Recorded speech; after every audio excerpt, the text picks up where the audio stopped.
Hi ladies, I thought that I would come on here and give an update because I'm way overdue. Two reasons. The first one, I had a rough time at the beginning. Second one, we're remodeling the house, so everything is everywhere.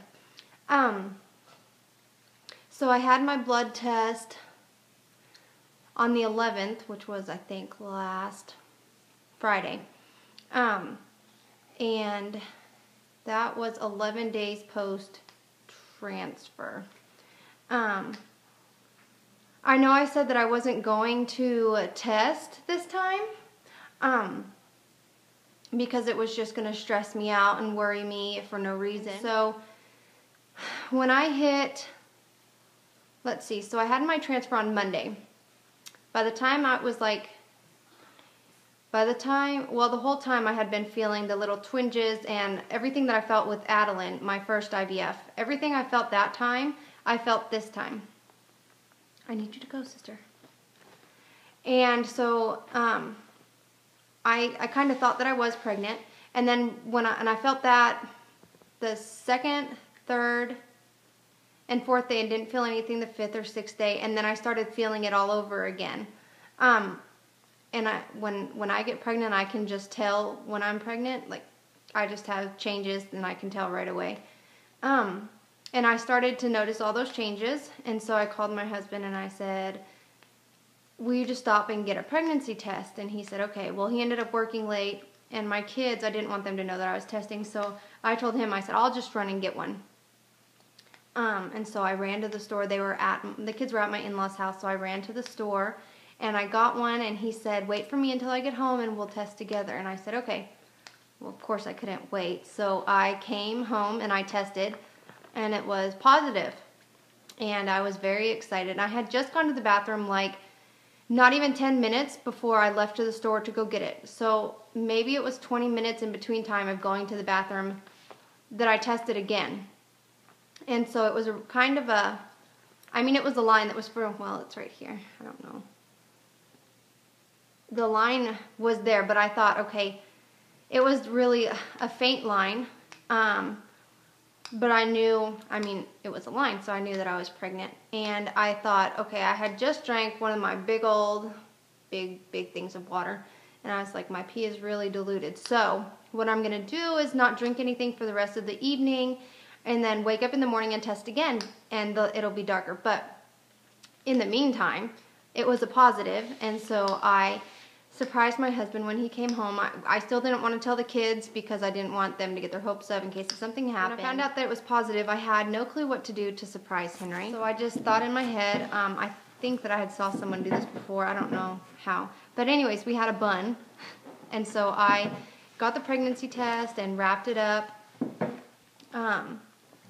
with a ribbon and put on a plate. I'll try to insert a picture. I put it on a plate and I wrote something on the plate, and then I put the pregnancy test on top of the bun and put it in the oven. And so when Henry came home, I told him that I had already made something for dinner, and he looked in it. And when he figured out what it was, he just fell to his knees and he just started crying, and he grabbed me and held me tight. And I actually have a video of it. I don't know if I'll upload it or not. It's just hard because he was so happy at the time. And anyways, the next morning, I said that I was going to try to not drink so much for the rest of the evening and then test in the morning. And I thought for sure the line would be so much darker since my urine wasn't diluted and blah, blah, blah. So I took a test the next morning, and the line was like just about the same. And I started to worry, and I was like, okay, it should be darker by now. But it wasn't. So I didn't test anymore, and when I went in for the blood test, I told them I didn't know what was going on, that the test hadn't gotten darker. She's like, well, there's a line there, so there's something there. So, be excited about that. And anyways, they called me, and Henry told me, please call me as soon as they call you, and we'll conference call it. And I said, okay. So I had been testing him all day, and I called him like 6 times to make sure he was going to answer, and he did. And then when I finally got the call, I said, hold on. Henry wanted to be in on this conversation, and I called him, and of course he doesn't answer. So anyways, she called and she said that unfortunately it's a negative, and it looks like it was a chemical pregnancy. They have no clue why it happened. My number was only a 1.7, so it had dropped really fast. She told me to stop taking all of my progesterone and to expect my period. Last time, when I stopped my progesterone, I went 6 days without a period. And this time, I just didn't take it that night, Friday night that I found out, and by Saturday morning I had already started my period. And usually it lasts for 4 days, and I'm on day 6 of having my period, and no signs of it letting up. To say that I was devastated is just an understatement. This was it for us. I have none to be frozen, and I had all faith in the world that God was going to help this happen for us this time. So it didn't work out. I spent that, I had to go up to the school to get my kids, and I just tried to keep my sunglasses on, but they still knew that I was crying. And Henry came home and he explained to them that it just didn't work. And I said, I'm done. I can't do it anymore. Putting all those hormones into someone's body. I've gained 20 pounds, like, since the beginning of all of this stuff. And I just feel so uncomfortable. My body is just not my body anymore. I guess you don't really know what all you go through unless if you're someone who has gone through pumping your system full of hormones and full of all the stuff that you have to put it through. So I'm not going to do that anymore. I had resigned myself to the fact that we're done. 3 kids, God blessed me with 3 kids, and that must be what we're meant to have. I thank him so much for giving me the 3 kids that I have, and that they're all healthy and have no problems. And I just thought to myself, maybe I'm just being really selfish, and I should just be eternally grateful for what I do have. And so, going back to that night, Henry came home and I told him, I said, I'm just going to go to bed. And I just went into the room. Stop, sister. I went into the room and I just turned off the lights, and I just laid there and I just cried myself to sleep. And I woke up and then I cried again. And my son he's on a competitive baseball league.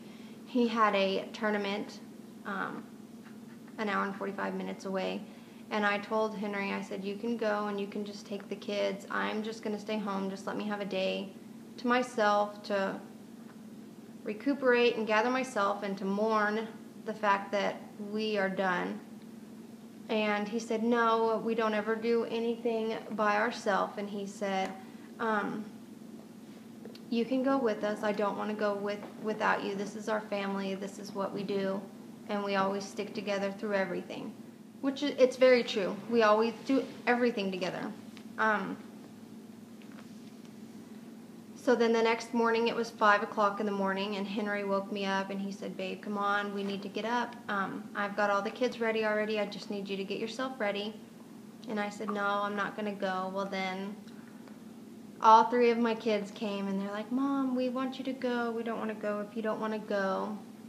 So of course I went, and I'm very thankful that I did go, because that day I think I needed that. If I would have stayed home, I would have just stayed in a depression. I don't really hold on to things for so long. Like, of course I'll always remember, but I kind of, there's no point in holding on to it because it just makes you more upset. And so I kind of just tried to let it go and tried to enjoy the day as much as I could. My youngest daughter, there's a playground at the ballpark, so I didn't want to sit there and chit-chat with all the moms while the boys were warming up for the hour. So Olivia and I went to the playground and I played with her, and it was good to take my mind off of everything, I think. And so from there out, I kind of just have been praying for that feeling to go away in my mind, that I feel like I need to have another kid. And it's really hard because Henry really wants another kid too. And the kids too, but I won't put myself through IVF again. He had looked into getting my tubes untied. So when we first went and met with my doctor, that was what my first thought to do was. And he told me that with having 3 C-sections already and to get your tubes reversed, it would have to cut me open again. And then if I was to get pregnant again, then I would have to be cut open again. And so he suggested just to do the IVF. And I remember him saying that they cost about the same, but IVF was more, you do it and you get pregnant that month. You know, it was a faster thing, and we weren't wanting to wait. And so we never really even talked about getting my tubes untied anymore after that. We just decided to do IVF. Now, my husband, I guess, had been researching it, and he told me about looking into that and to talk to the doctor and see what he said. So I kind of was like, no, I'm not doing that. It's going to be a lot of money. And I think the success rate, I said, was only 20% or something. My doctor called me, and he said, you know, he walked in and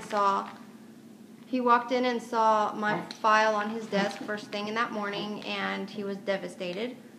He said if he wanted a pregnancy for anyone, he'd want it more for me than for anyone, which I'm sure maybe he says that to everyone. I don't know. But he said you know, you're still young, you'll be 29 in May, and you still have time to think if you want to do this now. He said, of course, you wouldn't want to make any decisions right now because you're not in the right state of mind. He said, I would give it a few months. He said, don't give it a few years because you really don't have a few years. He said, but give it a few months and think about it, and, you know, I'm always here. Well, I said, okay, I'm just going to ask for Henry, just to be fair to him. I said he was wondering about doing my tubes again, or to untie my tubes. And he said that's always an option. And he said, remind me again what kind of tubal ligation you have. Was it when you were in your C-section? And I said, yes. He said those are have a good outcome of having a reversal. He said 80 to 90% success rate. And I was just flabbergasted. I was like, why did I not do this in the first place? But he said he would have to look at my operative report to see what he's working with, to see what all happens. But he said the success rate is pretty much the same as IVF, maybe a little higher. And the nice thing about this is with IVF you have one shot, and if you don't have any frozen, that's it. And that's what happened to us this last time, where when you get your tubes untied, you have month after month after month of trying. And he said that people who do this usually get pregnant within the first year, and if they don't get pregnant within that first year, then they probably won't be able to get pregnant. And so I've researched a lot of it, researched a lot of tubal reversals, and I've seen a lot of success stories with it. So with that said, we have an appointment with my doctor. If I was to do anything, I'm still not 100% set on having the surgery to have my tubes untied or fixed.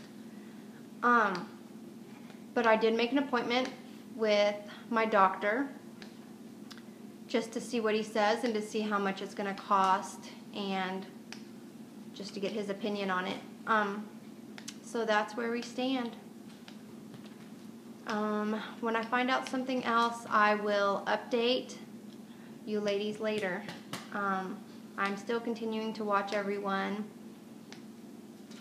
But yeah, we're completely done with IVF. I won't go through it again. If anything will be done, it might be surgery to untie my tubes. So that's where we are. Hope you all have a great evening, and we'll talk to you later. Bye-bye.